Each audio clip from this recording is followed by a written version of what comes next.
ஒரு பெண்ணோட சடலம், அதுவும் காட்டுக்குள்ள ரத்தக்கரையோட கிடக்கு. அவ யாருன்னு பார்த்தா ஒட்டுமொத்த ஊரே வியந்து பாக்குற செவ்வந்திங்கிற ஒரு எளிய எஸ்டேட் பொண்ணு. முதல் பக்கத்திலேயே நம்ம நெஞ்ச உலுக்கி எடுக்கிற இந்த மரணத்தோட பின்னணியில இருக்கிற மர்மம் என்ன? கதைகளோடு கலந்திட, பக்கங்களோடு தொலைந்திட, இது உங்க பேஜஸ் பை வஞ்சு. நான் வஞ்சுலா ராகவன். புத்தகங்களோட உலகத்துல பயணம் பண்ண உங்களுக்கும் பிடிக்கும்னா நம்ம பேஜஸ் பை வஞ்சு ஃபேமிலியில நீங்களும் ஒருத்தரா ஜாயின் பண்ணிக்கோங்க. மறக்காம கீழே இருக்கிற சப்ஸ்கிரைப் பட்டனை பிரஸ் பண்ணி அந்த பெல் ஐக்கானையும் கிளிக் பண்ணிக்கோங்க. அப்போதான் நான் போடுற ஒவ்வொரு புத்தக விமர்சனமும் உங்களை தேடி வரும்.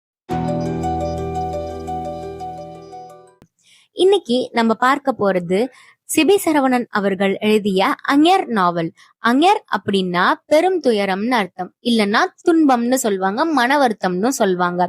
மேற்கு தொடர்ச்சி மலையில தென்மேற்கு வட்டார மொழியில அந்த நிலத்தோட அழகையும் காதலையும் அங்க இருக்கிற அதிகார வர்க்கத்தின் வன்மத்தையும் இந்த முழு நாவல்ல எழுத்தாளர் எப்படி பேசியிருக்கிறாருன்னு பார்க்கலாம். கதை கேரளா மாநிலம் இடுக்கி மாவட்டத்துல இருக்கிற 8ஆம் மைல் அப்படிங்கிற ஒரு ஏலக்காய் எஸ்டேட்ல நடக்குது.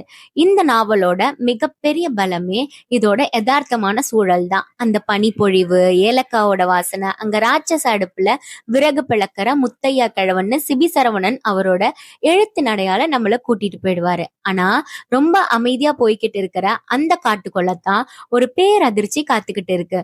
ஒரு சின்ன பையன் காட்டுக்குள்ள போகும்போது அங்க கொடூரமான முறையில கொலை செய்யப்பட்டு கிடக்கிற செவ்வந்தியோட சடலத்தை பார்க்கறான். அந்த நிமிஷமே நாவல் விறுவிறுப்பான மர்ம பாதைக்கு மாறுது. யார் இந்த செவ்வந்தி? அவளுக்கு ஏன் இந்த நிலைமை வந்துச்சு? இதை நோக்கிதான் மொத்த கதையும் நகருது.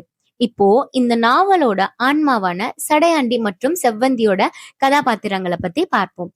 சடையாண்டி சின்ன வயசுல இருந்தே சொந்த அப்பாவாலேயே மாடு மாதிரி அடிக்கப்பட்டு சித்திரவதைக்கு உள்ளாகி ஒரு கொத்தடிமை போல வாழ்ற எளிய தொழிலாளி. அவனோட நரக வாழ்க்கையில கிடைச்ச ஒரே ஒரு பேரன்புதான் செவ்வந்தி. செவ்வந்தி வறுமையான குடும்பம், நோய்வாய்ப்பட்ட அப்பா, அவங்களை காப்பாத்த சித்தால் வேலை பார்க்கிற ரொம்ப கம்பீரமான சுயமரியாதை உள்ள ஒரு பெண். அதீத காதலின் தொப்புள் கொடிதான் காமம் அப்படின்னு நாவல்ல ஒரு இடத்துல வரும். இவங்க 2 பேரோட காதலையும் எழுத்தாளர் வெறும் உடலளவிலான விஷயமா காட்டாம ரொம்ப பரிசுத்தமான ஒரு ஆன்மாவின் கலப்பா காட்டியிருக்கிறாரு. சடையாண்டியோட அத்தனை வழிகளுக்கும் மருந்தா செவ்வந்தியோட அன்பு மட்டும்தான் இருந்திருக்கு. ஆனா இவங்களோட வாழ்க்கையில பஞ்சாயத்துன்ற பேர்ல சடையாண்டியோட அப்பாவே செவ்வந்தியையும் அவங்க அப்பாவையும் தென்னை மரத்துல கட்டி வச்சு அடிக்கிற மிருகத்தனமான சில கொடூரமான மனித வன்மங்களும் நடக்குது. ஒரு அழகான பெண் இந்நிலத்துல எவ்வளவு பாதுகாப்பற்றவளா இருக்கிறான்ற அவலத்தை நாவல் ரொம்ப அப்பட்டமா பேசுது. இந்த நாவலை வெறும் சாதாரண காதல் கதையாவோ இல்ல மர்ம கதையாவோ மட்டும் நம்மளால கடந்துட முடியாது. ஏன்னா இதுக்கு பின்னாடி இருக்கிற பிரம்மாண்டமான வரலாற்று பின்னணியை வச்சிருக்கிறாரு சிபி சரவணன். இடுக்கி மாவட்ட ஏலக்காய் தோட்டங்களோட வரலாறு என்ன? ஆங்கிலேயர்கள் காலத்துல அங்க இருந்த பண்ணை அடிமை முறை எப்படிப்பட்டது? அது மட்டும் இல்லாம 1956 மொழிவாரி மாநிலங்கள் பிரிஞ்சப்போ தமிழர்கள் வாழ்ந்த நிலப்பகுதிகள் கேரளாக்குள்ள போனதால அங்க இருக்கிற தமிழ் மக்கள் என்னென்ன அரசியல் ரீதியான நெருக்கடிகளை, துரோகங்களை சந்திச்சாங்கன்றத ரொம்ப துல்லியமா முழு நாவல்லையும் கொண்டு வந்திருக்கிறாரு.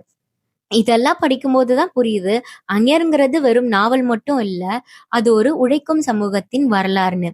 செவ்வந்தியோட மரணத்துக்கு அப்புறம் போலீஸ் விசாரணை ஆரம்பிக்குது.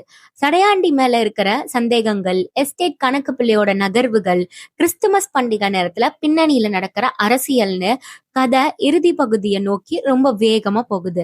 கதை முடியும் போது அந்த விசாரணையோட முடிவுல கொலையாளி யார் அப்படிங்கிற உண்மை தெரிய வரும்போது நமக்கு ஏற்படுற அதிர்ச்சியை விட இந்த அதிகார வர்க்கமும் மனித வன்மமும் சேர்ந்து எப்படிப்பட்ட ஒரு துரோகத்தை அரங்கேற்றி இருக்குன்னு புரியும் போது நம்ம மனசுக்குள்ள ஒரு மிகப்பெரிய பாரம் வந்து உட்காரும்.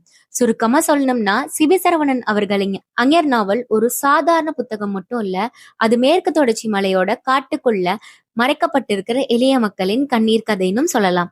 அவர்களோட உரிமைக்கான போராட்டம், வட்டார வழக்கு சொற்கள், காட்டின் மூர்க்கத்தனம், காதலின் கதகதப்பு எல்லாவற்றையும் ஒரே நேர்கோட்ல வச்சு ஒரு சிறந்த வாசிப்பு அனுபவத்தை உங்களுக்கு கொடுக்கும்.